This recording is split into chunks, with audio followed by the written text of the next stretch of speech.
영상편지 16번째 시간입니다. 오늘은 영생이 무엇인지에 대해서 한번 나눠보고자 해요. 인간 죄인된 몸은 반드시 한 번은 죽기 때문에 이 죽음이라는 것은 일반이 모두 모든 것의 끝인 걸로 이렇게 인식을 하고 있기 때문에 죽음이라는 것은 늘 두려운 것으로 이렇게 인식이 되어 있죠. 그래서 성경에는 영생에 대한 이야기가 참 많이 나옵니다. 특히 요한사도가 쓴 요한복음이나 요한 1, 2, 3서 여기에는 특히 다른 책보다 영생이라는 말이 참 많이 나옵니다. 우리의 믿음의 궁극적으로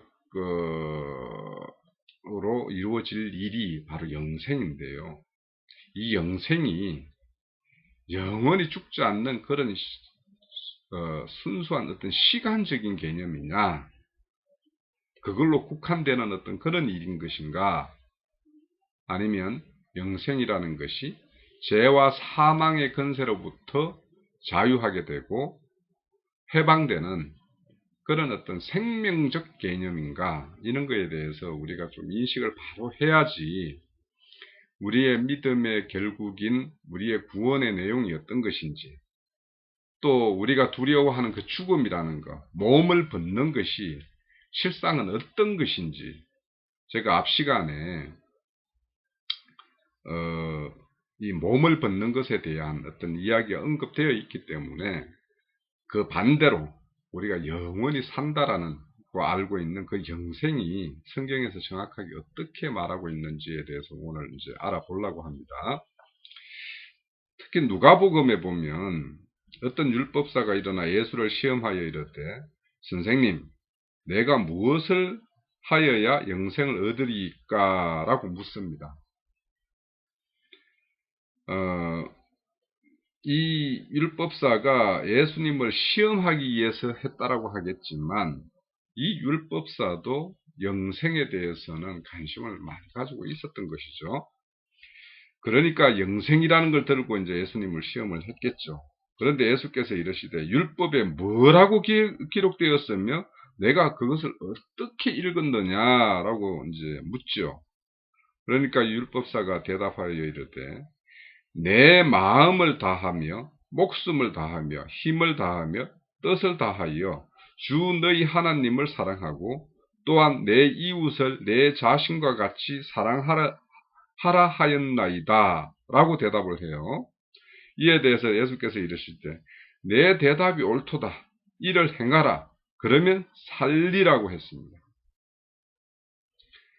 자, 그러면 영생이라는 것과 하나님을 사랑하는 것과 이웃을 사랑하는 것과 이렇게 매칭을 시켜보면 우리는 영생이라는 걸 단순히 죽지 않고 영원히 사는 것을 영생이라고 알았는데, 예수님은 하나님을 사랑하는 것과 내 이웃을 사랑하는 것, 그렇게 행하면 너는 영원히 산다라고 이야기를 해요. 그러면 우리가 가지고 있는 이해와 조금 차이가 있죠. 영생이라는 게. 또 우리 요한복음 17장, 아까 말씀드린 대로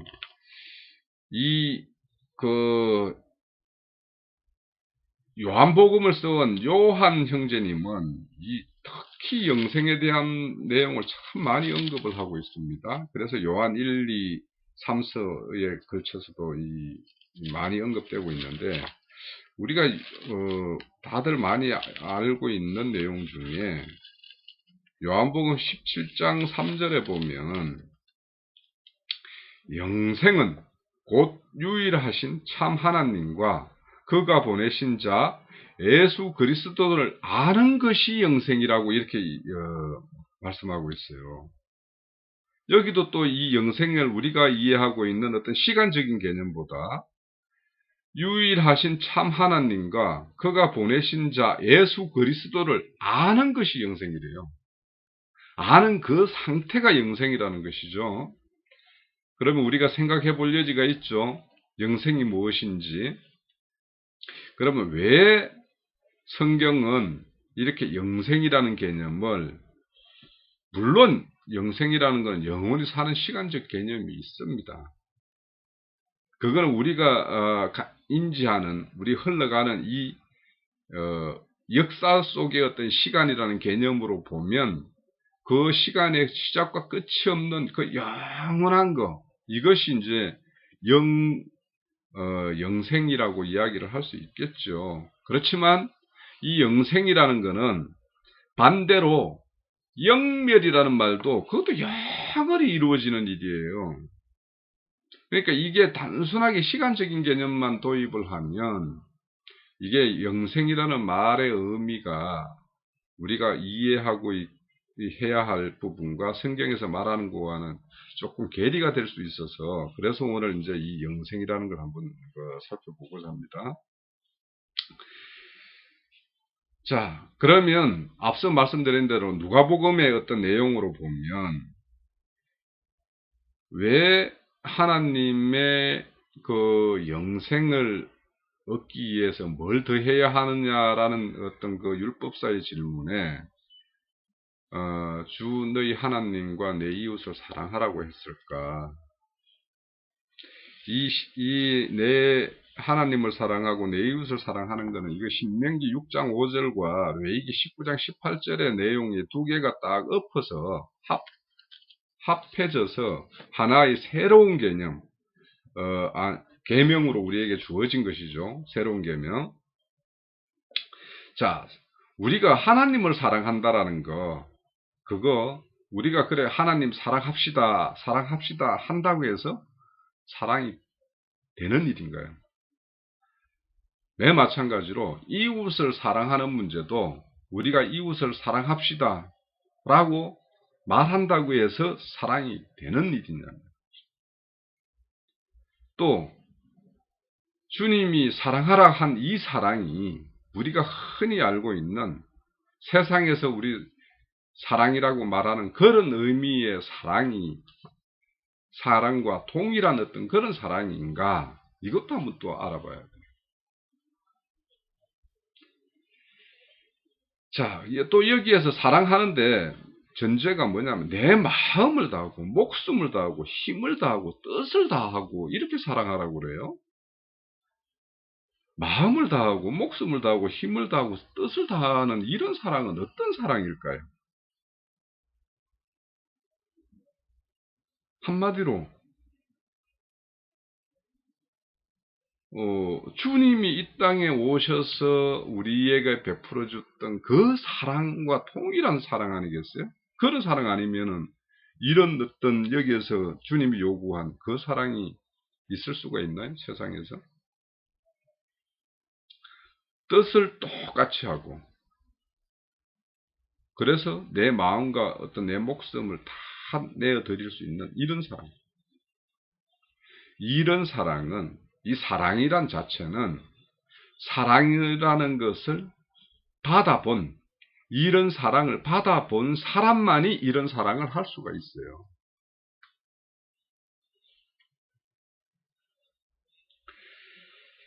시편 133편 1절에서 3절에 보면 이런 것이 나와요. 형제가 연합하여 동거함이 어찌 그리 선하고 아름다운고, 머리에 있는 보배로운 기름이 수염 곧 아론의 수염에 흘러서 그 옷깃을 젖는 것처럼, 또 헐몬의 이슬이 시온의 산들에 내림 같도다. 거기서 여호와께 복을 명하였으니 곧 영생이다 라고 했어요. 여호와께서 복을 내리는 것이 바로 영생의 복이에요. 그러면 여기에서 형제가 서로 동거하는 거, 그러니까 아까 이웃을 내 몸같이 사랑하는 거, 또 우리의 참 이웃이 되어주신 그 예수 그리스도를 사랑하는 것, 이것이 얼마나 선하고 아름다우냐 하면, 머리에 있는 보배로운 기름이 아론의 수염을 타고 쭉 흘러서 그 옷깃에 내린 것 같다. 즉, 이것은 그냥 자연스러운 흐름대로 흘러서 이렇게 젖어드는, 이런 사랑이라는 거예요. 나의 어떤 의지적으로 뭔가 어떤 나의 어떤 다짐으로 되어지는 사랑이 아니라 내 스스로 내 안에 감동되어진 그 어떤 거에 의해서 저절로 흘러나오는 사랑. 헐몬산의 이슬도 맨 마찬가지로 헐몬산은 그,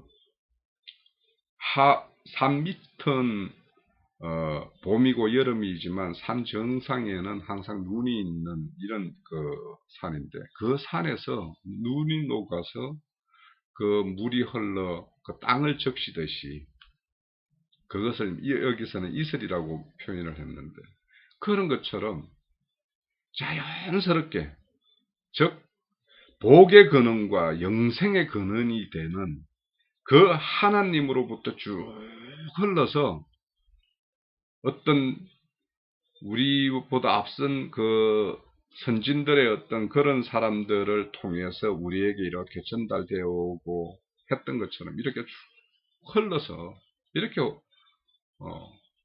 나오는 그런 생명이라는 거예요. 그런 생명적 사건에 의해서 흘러나오는 이 사건의 정점이 뭐냐면 십자가에 돌아가신 예수님의 그 사랑이죠. 예수님의 십자가의 사랑이 바로 내 마음을 다하고 목숨을 다하고 힘을 다하고 뜻을 다하는 그런 사랑이거든요. 자, 죄인된 사람은 죄의 싹은 사망이라고 성경은 말하고 있어요. 그래서 첫사람 아담의 하나님의 말씀의 불순종에 의해서 이 땅에는 죄가 들어오게 됐고 죄로 인하여 반드시 죽을 수밖에 없는 이런 존재가 되었다고 했어요. 그런데 창세기 3장 22절에 보면 여호와 하나님이 가라사대 보라 이 사람이 선악을 아는 일에 우리와 하나같이 되었으니 그가 그 손을 들어 생명나무 실과를 따먹고 영생할까 하노라 하시면서 이들을 생명나무에게 접근할 수 없게끔 하은금과 그룹으로 이렇게 다 생명나무를 막고 있다고 그래요. 자, 여기 말씀대로 죄인으로서 반드시 죽어야 할 인생이 다시 영원히 살 수 있는 그 영생을 얻는 것은 바로 생명나무의 열매를 먹는다라고 그래요. 먹어야지 된다라고 하고 있어요. 자, 생명나무가 무엇인지 이게 이제 알아야지 영생을 할 수 있겠죠. 이 열매를 반드시 따먹어야 되거든요. 그런데 하나님이 에덴 동산에 아담 부부를 이렇게 쫓아내고 거기를 생명나무를 보호하기 위해서 한금과 그룹을 두고 이렇게 접근하는 걸 막았던 이유는 죄인된 아담 부부가 죄의 어떤 결과가 어떤 것인지를 모르는 상태에서 생명나무를 먹고 영생하는 것이 하나님의 뜻이 아니에요. 하나님의 뜻은 선악과를 먹고 타락한 인생이 범한 그 죄로 인해서 그 죄의 비참함을 알고 난 다음에 그 자가 돌이켜 회개함으로 인해서 죄를 뼈저리게 느끼고 배운 그 사람이 생명과를 다시 찾아서 먹는 것이 하나님의 뜻이에요. 자, 이거는 어둠이 허락된 것은 하나님의 참 빛의 의미를 알게 하기 위해서 그랬다고 그랬어요. 매 마찬가지로 인생들에게 죄가 흘러 들어가게 되었어요. 그러면 그것이 하나님이 허락했던 어쨌든 간에 인간에게는 죄가 들어갔는데 이 죄가 얼마나 무서운 것이고 그걸로 인한 죽음이 얼마나 두려운 것인가를 경험하고 그걸로부터 해방된 그 가치를 배운 자에게 생명가가 먹여졌을 때 그 생명가는 참 생명으로 그 사람을 통해서 흘러나갈 것이고, 그런 사람에 의해서 하나님의 어떤 선하시고 기쁜 뜻이 그걸로 인해서 하나님에게 영광 돌리고 찬송할 수 있는 그런 존재로 짓는 것이 하나님의 새 창조의 목적이에요. 하나님은 창조를 처음 아담 부부와 아담과 하와를 지었던 것이 창조의 끝이 아니라 그 아담 부부가 선악과를 먹고 타락한 다음에 죄를 알고 죄의 비참함을 경험한 다음 하나님의 그 온전한 사랑, 즉 내 마음을 다하고 목숨을 다하고 뜻을 다하고 힘을 다하여 그 자기 참 이웃인 우리를 참 이웃으로 삼아주시고 그 이웃을 위해서 자신이 그렇게 사랑한 그 사랑을 배우게 한 다음에 그 생명가를 먹음으로 인해서 영생을 얻는 것이 하나님의 뜻이라는 거예요. 이것이 온전한 창조의 어떤 여정이라는 것이에요. 특히 또 그런 어떤 인생들을 이 물질 세계, 보이는 세계 속에다가 이렇게 둠으로 인해서 잠시 잠깐 있는 이 보이는 세계, 이거에 비해 영원히 존재하는 보이지 않는 세계를 하나님은 알기를 원하세요. 고린도후서 4장 16절에서 18절에 보면 보이는 것은 잠깐이요, 보이지 않는 것은 영원합니다, 이렇게 말하고 있어요. 우리 몸은 잠시 잠깐 이 시간과 이 공간에 하나님의 구원과 사랑을 배우고 그 사람에게 감동되어진, 그래서 그 감동에 의해서 하나님을 우리의 주로 모시고 그와 함께 영원히 연합된 생명의 삶을 영위하고자 하는 그런 열망을 알게 하는, 그래서 이 물질의 어떤 세계의 모든 것이 영원한 세계, 즉 보이지 않는 세계를 위해서 존재한다라는 것은 앞서서 여러 번 언급을 했던 것 같아요. 자, 그래서 이 궁극적으로 참 창조의 어떤 목적은 보이지 않는 세계에 대한 이상과 계시가 있어서 그 보이지 않는 세계가 참 세계라는 것, 그것이 우리의 영원히 우리 기업으로 주어질 것, 이런 거에 대한 어떤 이해가 우리는 반드시 있어야 됩니다. 이것이 새 창조의 목적이고 우리에게 영원히 주어질 기업이에요. 이 땅의 모든 것은 잠시 잠깐 그 영원한 세계를 배우기 위한 어떤 하나의 수단과 방편일 뿐입니다. 여기에 대해서 좀 인식을 명확히 했으면 좋겠습니다. 또 요한복음 3장 36절에 보면 아들을 믿는 자에게 영생이 있고 아들을 순종치 아니하는 자는 영생을 보지 못하고 도리어 하나님의 진노가 그 위에 머물러 있느니라고 말했어요. 영생을 보지 못한대요. 아들을 믿는 자는 영생이 있다고 그랬어요. 아들을 믿는 자는 이미 영생이에요. 자, 이거에 대해서는 이번 시간, 다음 시간 좀 앞으로 좀 계속 한번 그 말씀을 증거할 것인데요. 예수를 믿는 자에게는 이미 영생이 있어요. 그거는 뒤에서 언급을 할 겁니다. 그런데 믿지 않는 자는 영생을 보지 못한다는 거예요. 그러니까 예수가 이 땅에 오신 목적은 그분의 몸을 드림으로 인해서 온전한 제사를 통해서 우리의 죄에 묶여있는 우리들을 해방시키는 것이 이제 그분의 목적인데, 그분이 그렇게 해서 우리 중에 나타나셨어요. 하나님이면서 인간의 몸을 입고 이 땅에 오셨단 말이에요. 그런데 그 자를 믿지 못하는 자는 그 자도 여전히 나와 똑같은 한 사람으로만 보는 것이죠. 그래서 그분을 영생의 영생을 주는 자, 영생의 근세를 가지고 있는 자, 이렇게 몸보기 때문에 그 사람을 한낱 한 인생으로 똑같은 우리 피조물인 우리와 동일한 어떤 그런 존재로 본다 이런 것이죠. 그러니까 이런 사람들, 특히 예수님이 태어나서 어렸을 때 자랐던 그 나사렛 땅에 예수와 함께 컸던 그 예수의 어떤 그 목수였던 요셉의 아들로 태어나서 본인들과 함께 그 마을에서 자랐던 사람들은 참으로 그 사람이 예수가 그리스도요 메시아라는 사실을 믿기가 참 어렵죠. 그죠?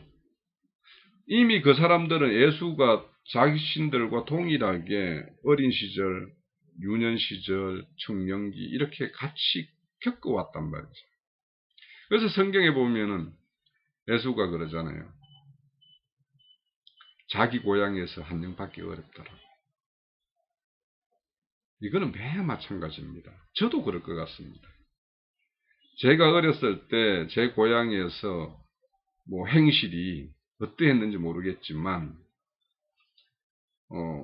믿는 자라고 그 사람들이 생각하는 어떤 믿는 자의 어떤 본이라는 것이 그 사람들은 어느 정도 이렇게 형성이 되어 있는데 저 같은 경우에 일반 기독교와 같은 그런 신앙을 하지 않죠.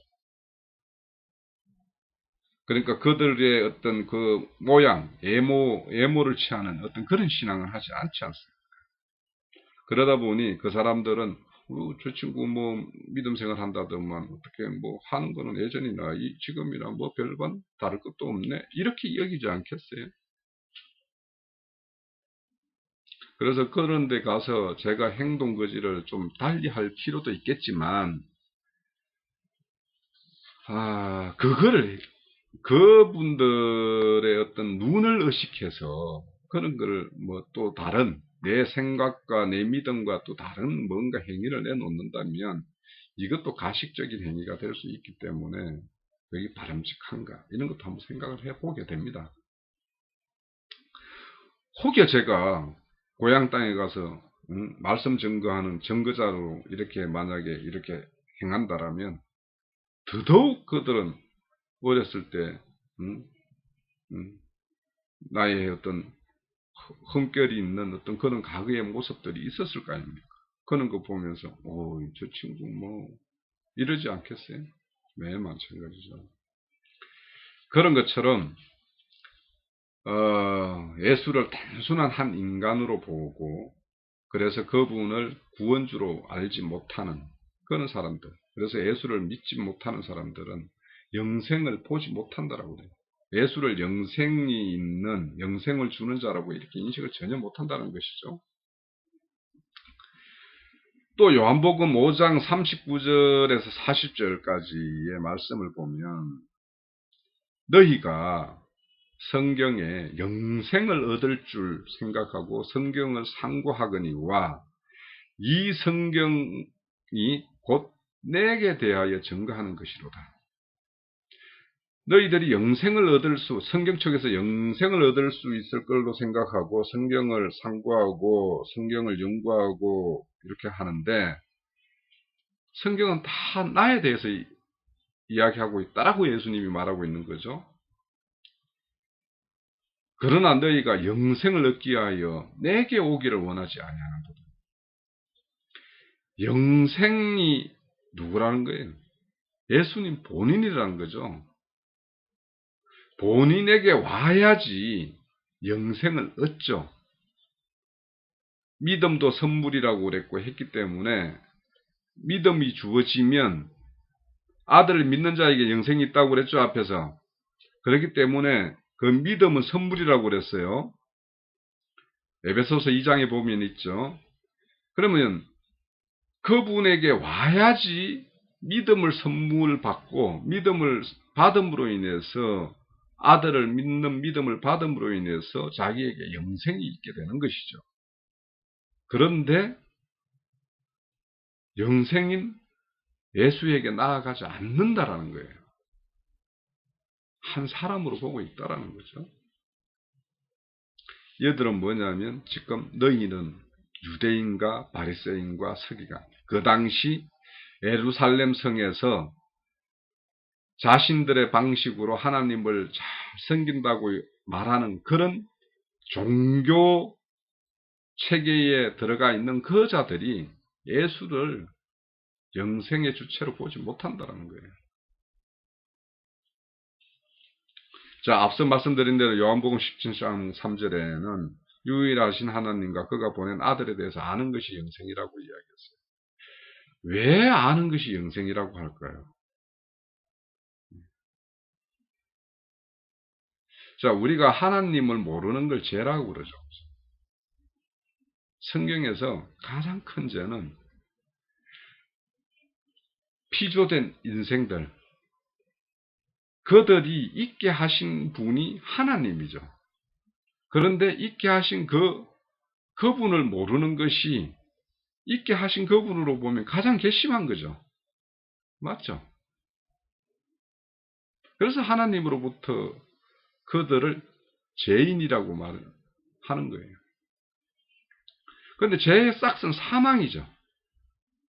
사망은 영생과 반대 개념이죠. 그래서 하나님을 아는 것이 영생이라는 거예요. 하나님을 모르면 우리가 하나님과 그 아들, 그가 보낸 아들 예수를 모르면서 믿는다라고 하는 것은 정말 앞뒤가 안 맞는 이야기입니다. 그 자가 믿는 것은 나의 언함과 내가 믿어줌으로 인해서 내가 얻을 것, 그것을 나에게 채워줄 그런 하나님을 상징하고 믿기 때문에 성경에서 말하는 우리 모든 이 우주 만물을 창조하신 그런 하나님을 믿는 것이 아니에요. 그래서 하나님이 모르는 것이 죄고, 하나님 모르면은 하나님을 믿을 수 없고, 믿지 못함으로 영생이 없는 거죠. 믿는 자에게는 이미 영생이 있다고 그랬어요. 믿음 그 자체의 주인이 뭐냐 하면 예수 그리스도예요. 예수 그리스도를 내가 믿는다면 그분을 내가 취하여 가지고 있는 것인데, 그러면 영생이 나에게 있는 것이죠. 그런데 요한복음 17장 3절은 이 앞뒤 구절을 다 좀 살펴봐야지만 이 정확한 의미가 있어요. 그래서 요한복음 17장 2절에서 5절을 한번 볼게요. 아버지께서 아들에게 주신 모든 자에게 영생을 주게 하시려고 만민을 다스리는 권세를 아들에게 주었다고 그랬어요. 예. 그러니까 예수에게 영생을 주게 하시려고 주게 하기 위해서 만민을 다스리는 권세까지 아들에게 주었다고 그랬어요. 그래서 영생은 곧 유일하신 참 하나님과 그 보내신 자인 예수 그리스도를 아는 것이니이다. 아버지께서 내게 하라고 주신 일을 내가 이루어, 그러니까 예수님이 이 땅에 와서 다 이루어 아버지를 이 세상에서 영화롭게 하였사오니 아버지여, 창세전에 내가 아버지와 함께 가졌던 영화로서 지금도 아버지와 함께 나를 영화롭게 하옵소서 라고 말해요. 요한복음 17장 전체가 주님의 중보기도라고 그랬어요. 앞 시간에 그 기도에 대해서 제가 설명을 드릴 때 말씀을 드렸어요. 아들에게 주신 자는 아들을 믿는 자를 말하는 거예요. 아들을 믿는 자에게 영생을 주게 하기 위하여 아들에게 만민을 다스릴 권세를 줬다고 그랬어요. 자, 그러면 유일하신 참 하나님과 그 보내신 그 아들을 아는 것이 왜 영생인가? 앞서서 아는 것, 하나님을 모르는 것은 아까 죄라고 그렇게 했었습니다. 자, 하나님은 창세전에 언약을 계획했어요. 그죠? 이 피조 세계를 다 짓기 전부터 하나님은 창세전에 모든 계획을 이루어 놨어요. 계획을 세웠어요. 제가 앞서 말씀드린 대로 전능하신 하나님이 뭔가를 계획을 세웠다라면 이것은 이미 완성이 된 거예요. 그런데 그 완성을 이 역사 속에서 거꾸로 쭉 펼쳐가는 것이 이 역사고 구원의 역사예요. 그런데 이 역사 속에는 인생들이 쌓는 역사와 하나님이 이 땅에 구원사를 펼치는 역사의 차이점이 바로 그래요. 인생들의 역사라는 것은 어떤 결론이 나 있는 것이 아니고 무엇인가로 결론으로 이렇게 흘러 가서 그렇게 어떤 그 결국으로 매듭이 그냥 되어지는 것인데, 하나님의 창조는 이미 계획 세울 때 이거는 다 이루어지는 일이에요. 언젠가는 이루어질 일이에요. 하나님 시간표에 따라서. 그래서 창세전에 언약을 계획을 하셨어요.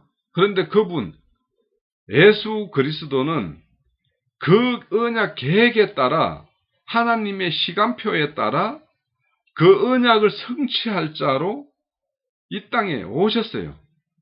역사적으로는 지금으로부터 2000년 전에 팔레스타인 땅에 오셨어요. 그리고 오실 때 아들에게 영생을 줄 수 있는 권세를 줬고 또 만민을 다스릴 권세까지 이렇게 부여해서 이 땅에 오셨어요. 그런데 그 권세는 이 땅의 세상의 어떤 권세와 달리 십자가에 죽고 무덤에 잠자 다시 부활 성천하여 그 권세가 완벽하게 이루어지는 이런 권세로 실현이 돼요. 이 세상의 권세는 군림하는 권세 이런 거 아닙니까? 하나님의 권세는 당신을 완전히 그냥 섬김의 본으로 오셔서 당신의 권세를 나타내요.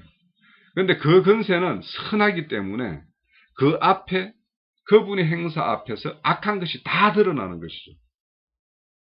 그래서 그분의 선함에 의해서 그 당시 유대인, 바리새인, 서기관, 율법사들의 어떤 악한 행실이 만천하에 드러나는데 결국은 뭐냐면 죄 없는 예수를 그들의 불의가 죽게 한 거거든요. 그래서 하나님의 그 빛에 의해서 그들의 감춰져 있는 겉으로만 잘 모양을 갖추고 있고 속 내용은 썩을 대로 썩었던 그 당시 종교 지도자들, 율법에 쩔어 있는 그들의 어떤 종교 행습이 그대로 폭로된 것이 의인의 죽음의 형태로 나타났어요.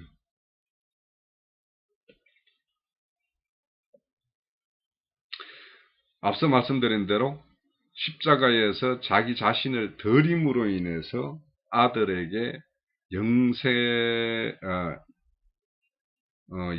줄 수 있는 그것을 실현하는데요. 그분이 죽고 장사되어 부활한 다음에 우리에게 예수의 이름으로 보내진 보혜사 성령으로 우리에게 와서 자기 자신의 백성들을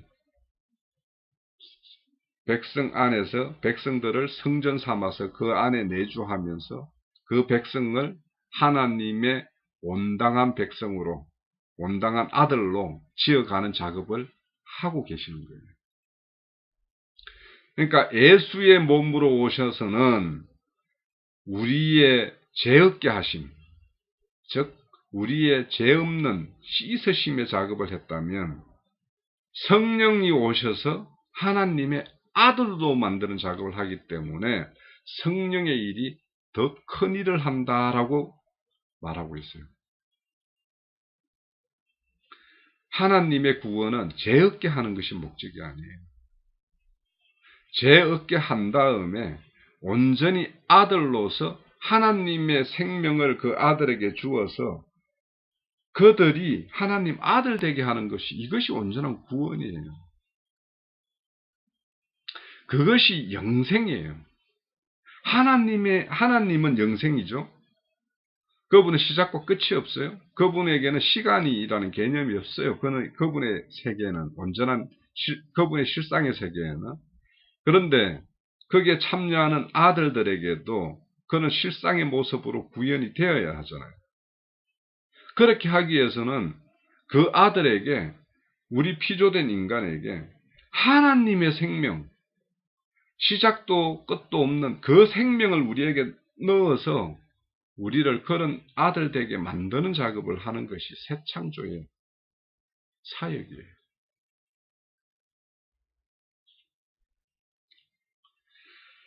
즉 모든 일, 창세적 계획과 그 일의 성취, 지금까지 성취된 일, 그리고 앞으로 현재 진행되는 일, 지금 진행되는 일은 보혜사 성령이 믿는 자에게 임하여 그를 참 아들 되게 하는 작업, 그리고 이 세대를 이어가다가 궁극적으로는 앞으로 될 일, 이런 것들이 우리가 어떻게 될 것인지에 대해서 우리가 알 때 하나님의 모든 우리의 하나님에 대해서 우리가 믿는 내용이 하나님의 뜻대로 믿어지는 거예요.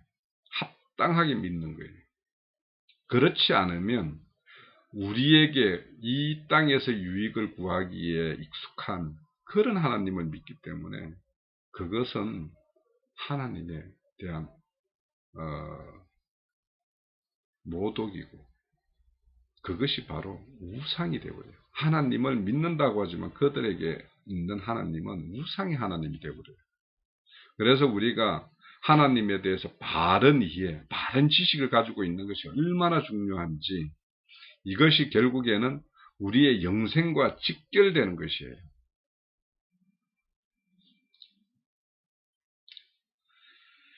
자, 요한복음 1장, 요한 1서 1절에서 4절에 보면, 그 안에 생명이 있다고 그랬어요. 태초에 말씀이 계시는데,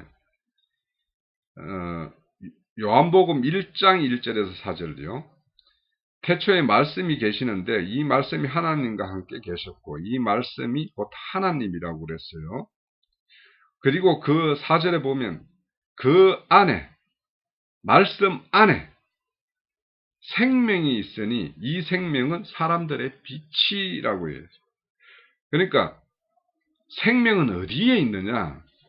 성경 속에 하나님이 우리에게 들려주고자 하는 이 말씀 속에 생명이 있다라는 거예요. 이 생명은 뭐냐면 사람들의 빛이라고 했어요. 어둠이 아니고 빛. 그러니까 사람 속에 있는 어두움을 밝혀낼 수 있는 빛. 그러니까 말씀이 결국에는 빛이고 말씀에 의해서 우리 속에 있는 어두움을 물리칠 수 있다라는 거예요. 요한 1서 1장 1절에서 3절에 보면 태초부터 있는 생명의 말씀이 이런 말이 나와요. 태초부터 있는 생명의 말씀에 관하여 우리는 들은 바요, 누르러 본 바요, 주목하고 우리 손으로 만진 바라고 이야기해요. 그러니까 생명의 말씀이라고 해요. 그리고 이 생명은 영원한 생명이라고 그래요. 2절에 보면 이 생명이 나타난 바 된지라 이 영원한 생명을 우리가 보았고 증거하여 너희에게 전하노니 이는 하나님과 함께 계시다가 우리에게 나타나신 바 된 자니라. 우리가 보고 들은 바를 너희에게 전함은 너희가 우리와 사귐이 있게 하려 함이라. 우리의 사귐은 아버지와 그 아들 예수 그리스도와 함께 함이라. 자, 이 말을 전하는 사도 요한에게 하나님과 그 아들이 있어요. 그들을 믿어요. 그들에 대해서 알고 있어요. 그래서 요한에게 영생이 있어요. 우리가 요한과 사귐은 또한 우리에게 그 요한과 사귐이 되는 그 사람들에게도 아버지와 그 아들 예수가 함께 한다라고 말씀하고 있어요. 오늘 이 말씀을 듣는 우리 부산에 계시는 매형 우리 누님 동생 저에게 하나님과 아들에 대해서 제가 알고 있어요. 완전히 모든 걸 아는 건 아니지만은 제가 누님 댁에 소개할 만큼 정도는 알고 있어요. 그러면 지금 이 영상을 통해서 몸은 멀리 떨어져 있지만 부산의 누님 댁과 저와는 사귐을 가지고 있어요. 이 사귐 속에 하나님과 예수 그리스도가 함께 한답니다. 그래서 제가 오늘 이 영생이라는 제목을 이렇게 말씀드리는 이유는 우리의 믿음의 결국은 이런 어떤 구원이고 구원은 영생의 생명을 가지는 것인데 이거에 대해서 좀 바르게 이해를 가져야지 우리가 육신에 매여 있는 이런 걸로부터 우리가 자유할 수 있거든요. 그래서 좀 더 이어질 내용이 많습니다. 그래서 오늘 영상편지 16편 영생에 대해서 첫 시간은 여기서 마치고 바로 이어서 또 두 번째 시간을 가져볼게요.